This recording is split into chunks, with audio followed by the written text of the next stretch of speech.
Hi అండి, welcome back to our channel అమ్మ చేతి మధురం. ఇవాల్టి వీడియోలో స్పెషల్ రెసిపీ బటర్ నాన్స్ మనం రెస్టారెంట్కి వెళ్లకుండా ఎంతో రుచిగా మృదుగా మనం ఇంట్లోనే ఎలా తయారు చేయాలో ఈ వీడియోలో చూసేద్దాము.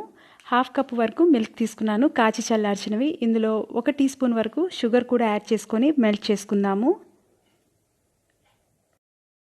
మిక్సింగ్ బౌల్ తీసుకొని ఇందులో 2 కప్పుల వరకు మైదా యాడ్ చేసుకుంటున్నాను. కంప్లీట్గా మైదాతోటే బటర్ నాన్స్ ఎలా ప్రిపేర్ చేయాలో చూద్దాము ఈ వీడియోలో. షుగర్ని మెల్ట్ చేసి పెట్టుకున్నాం కదా, ఆ మిల్క్ యాడ్ చేసుకొని 1/2 కప్ వరకు పెరుగు కూడా యాడ్ చేసుకుంటున్నాను. ఫ్రెష్ పెరుగు అయితే బాగుంటుంది. రుచి తగినంత సాల్ట్ 1/2 టీ స్పూన్ వరకు యాడ్ చేసుకున్నాను. 1/4 teaspoon cooking soda, 1/2 teaspoon baking powder కూడా యాడ్ చేసుకొని అన్నింటినీ బాగా కలుపుకోవాలి. చేత్తో బాగా మిక్స్ చేసుకోవాలి. మనం ఎంత సాఫ్ట్గా పిండిని ప్రిపేర్ చేసుకుంటే మనకి బటర్ నాన్స్ అంత సాఫ్ట్గా వస్తాయి. మిల్క్ కర్డ్ యాడ్ చేసుకున్నాం కాబట్టి వాటర్ అవసరమైతేనే యాడ్ చేసుకోవాలి. నేను వాటర్ మిక్స్ చేసుకోకుండానే పిండిని కలుపుతున్నాను. 5 నిమిషాల పాటు పిండిని కలుపుకున్న తర్వాత ఇందులో 1/2 స్పూన్ వరకు ఆయిల్ కూడా యాడ్ చేసుకొని ఇంకొకసారి బాగా కలుపుకోవాలి.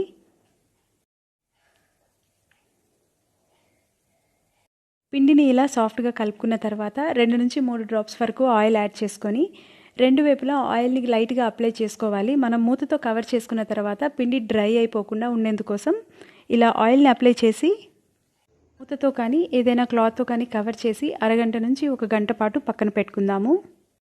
1 అవర్ తర్వాత మూత తీసి చూద్దాము. నేను 1 అవర్ పాటు పక్కన పెట్టుకున్నాను.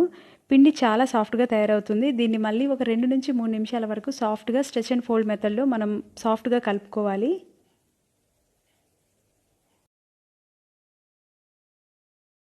పిండిని సాఫ్ట్గా కలుపుకున్న తర్వాత మనకి నచ్చిన సైజులో బాల్స్ లాగా సెపరేట్ చేసుకోవాలి. ఈ బాల్స్ని వేరే బౌల్లోకి సెపరేట్ చేసుకొని కొంచెం మైదా పిండి చల్లుకొని క్లాత్తో కవర్ చేసి 5 నిమిషాల పాటు పక్కన పెట్టుకుందాము. పిండితోటి నాన్స్ని ప్రిపేర్ చేసుకుందాము. డస్టింగ్కి మైదా పిండి కొంచెం యాడ్ చేసుకొని దీని మీద మనం ప్రిపేర్ చేసి పెట్టుకున్న బాల్ సైజులో ఉన్న పిండిని పెట్టుకొని రోలర్ తోటి లైట్గా ప్రెస్ చేసుకుంటూ ఒత్తుకోవాలి. మరీ పల్స్గా కాకుండా మరీ థిక్గా కాకుండా మీడియంలో ఒత్తుకోవాలి. మరీ ఎక్కువ మందంగా కూడా ఉన్న మనకి నాన్ చాలా లావుగా వస్తుంది. మీడియం సైజులో ఒత్తుకున్న తర్వాత దీని మీద సన్నగా తురిమి పెట్టుకున్న కొత్తిమీర, కొన్ని తెల్ల నువ్వులు కూడా యాడ్ చేసుకుందాము. యాడ్ చేసుకొని రోలర్ తోటి లైట్గా ప్రెస్ చేసుకోవాలి. అవి చపాతీలోకి అంటుకుపోయేలాగా. ఇప్పుడు సెకండ్ సైడ్కి టర్న్ చేసుకొని దీని మీద వాటర్ అప్లై చేసుకుందాము. ఎక్కడ గ్యాప్ లేకుండా వాటర్ని స్ప్రెడ్ చేసుకోవాలి. మరీ ఎక్కువగా కాకుండా అలానే లైట్గా కాకుండా మీడియంగా వాటర్ అంతా స్ప్రెడ్ చేసుకోవాలి. ఇంకో నాన్ని కూడా ప్రెస్ చేసుకుందాము. పిండిని రౌండ్గా చేసుకున్న తర్వాత డస్టింగ్ కోసం మైదా కొంచెం చల్లుకొని దీని మీద పెట్టి రోలర్ తోటి లైట్గా ప్రెస్ చేసుకుంటూ మనం ఓవెల్ షేప్ కానీ సర్కిల్ షేప్ కానీ మనకి నచ్చిన షేప్లో ప్రెస్ చేసుకోవాలి. మరి పల్స్గా కాకుండా అలానే మందంగా కాకుండా మీడియంలో ఒత్తుకోవాలి. ఇలా ఒత్తుకున్న తర్వాత దీని మీద కొంచెం కొత్తిమీర, కొన్ని నువ్వులు యాడ్ చేసుకొని రోలర్ తోటి లైట్గా ప్రెస్ చేసుకుంటే ఇవి చపాతీలోకి అంటుకుపోతాయి. బ్యాక్ సైడ్ కొంచెం వాటర్తో స్ప్రెడ్ చేసుకోవాలి.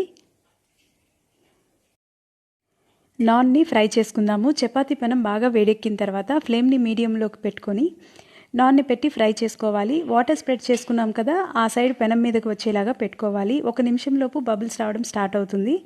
పెనంని ఉల్టా చేసుకొని గ్యాస్ని మీడియం టు హై ఫ్లేమ్లోకి ఉంచి అన్ని వైపులా పెనం కదుపుతూ ఫ్రై చేసుకోవాలి. 2 నిమిషాలు ఫ్రై చేసుకున్న తర్వాత నార్మల్గా పెనం పెట్టుకొని బటర్ అప్లై చేసుకోవాలి. సెకండ్ సైడ్కి టర్న్ చేసుకొని 30 సెకండ్ల పాటు ఫ్రై చేసుకొని సర్వింగ్ ప్లేట్లోకి తీసుకుందాము. ఇలా సెకండ్ సైడ్ కూడా టర్న్ చేసుకోవడం వల్ల మనకి బటర్ నాన్ ఎక్కడైనా కాలకుండా ఉంటే, ఫ్రై అవ్వకుండా ఉంటే ఫ్రై అవుతుంది కంప్లీట్గా. జస్ట్ 30 సెకండ్ల పాటు సెకండ్ సైడ్ ఫ్రై చేసుకుంటే సరిపోతుంది. ఇప్పుడు దీన్ని సర్వింగ్ ప్లేట్లోకి తీసుకుందాము. సేమ్ ఇదే ప్రాసెస్లో రెండో బటర్ నాన్ కూడా చేసుకుందాము. వాటర్ స్ప్రెడ్ చేసిన సైడు పెనం మీద పెట్టుకోవాలి. చేత్తో ఎడ్జెస్ లైట్గా ప్రెస్ చేసుకుంటే పెనం మీద బాగా స్టిక్ అవుతుంది.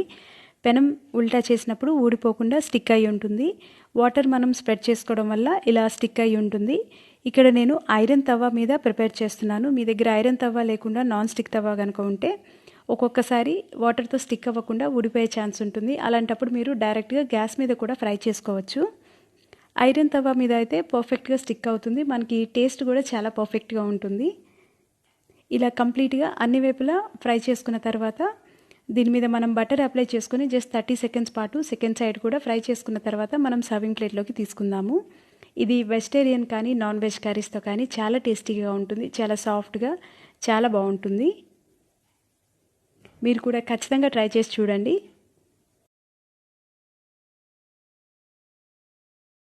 పర్ఫెక్ట్గా, చాలా సాఫ్ట్గా, మృదువుగా, ఎంతో టేస్టీగా ఉండే బటర్ నాన్స్ని మనం రెస్టారెంట్కి వెళ్లకుండా ఇంట్లోనే ఈజీగా తక్కువ టైంలో ప్రిపేర్ చేసుకోవచ్చు. మనం బటర్, నువ్వులు, కొత్తిమీర యాడ్ చేసుకోవడం వల్ల ఇంకొంచెం ఎక్స్ట్రా ఫ్లేవర్ యాడ్ అవుతుంది. మీకు బాగా ఇష్టమైతే గార్లిక్, వెల్లుల్లి కూడా యాడ్ చేసుకోవచ్చు.